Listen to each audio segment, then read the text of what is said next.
എടി ഇത് super comedy പടവാ കേട്ടോ. നിങ്ങൾ ചിരിച്ച് ചിരിച്ച് ചാവും ഉറപ്പാ. എടി നീ ഈ സിനിമ എത്രാമത്തെ പ്രാവശ്യം അടി കാണുന്നേ? ആദ്യം ഫാമിലിയുടെ കൂടെ വന്ന് കണ്ടു, പിന്നെ കസിൻസ് ആയിട്ട് കണ്ടു, ഇപ്പത്തേ നിങ്ങളുടെ കൂടെ ഇരുന്ന് കാണാൻ പോവാ. എന്നാൽ ഇത്രയും പ്രാവശ്യമൊക്കെ കണ്ടാലും നിനക്ക് മടുക്കത്തില്ലേടി? എടി അതല്ലേ ഞാൻ പറഞ്ഞു, ഈ പടം മൊത്തം കോമഡിയാ. ഞാൻ ഒരു കാര്യം പറഞ്ഞേക്കാം, സിനിമ കാണുമ്പോ എടി ഇപ്പൊ ഒരു കോമഡി ഉണ്ടെന്ന് പറഞ്ഞ് ചിരിക്കല് കേട്ടല്ലോ. ഇല്ല.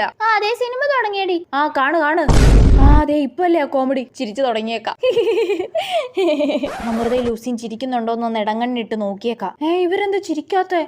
അയ്യേ, ഈ കോമഡിക്ക് എനിക്ക് തന്നെ ചിരി വരുന്നില്ലല്ലോ. ആദ്യമായിട്ട് കണ്ടപ്പോ ചിരി വന്നായിരുന്നല്ലോ, ഇപ്പൊ എന്ത് ചിരി വരാത്ത? എന്നാലും ഒന്ന് ചിരിക്കാൻ ശ്രമിക്കാം. ഇങ്ങനെ കഷ്ടപ്പെട്ട് ചിരിക്കാതെ ഒന്ന് വാ പൂട്ടി ഇരിക്കടി. എന്റെ പൊന്നോ, എന്തൊരു ഊളപ്പടമായിരുന്നു അല്ലേടി ലൂസി. ഇവള് കോമഡി ആണെന്ന് പറഞ്ഞിട്ട് ഒരു കോമഡിക്ക് എനിക്ക് ചിരി വന്നില്ലടി. ആണെന്ന് എനിക്കും. അത് കോമഡി കണ്ടാലും മനസ്സിലാക്കാനുള്ള കഴിവ് വേണം കേട്ടോ. നിങ്ങൾക്ക് രണ്ടുപേർക്കും അതില്ല. തേങ്ങയാ. എന്നാ പിന്നെ വേറൊരു കോമഡി പടം ഇറങ്ങിയിട്ടുണ്ട്, നാളെ നമുക്ക് അതിന് പോയാലോ? എന്റെ പൊന്നോ വേണ്ട.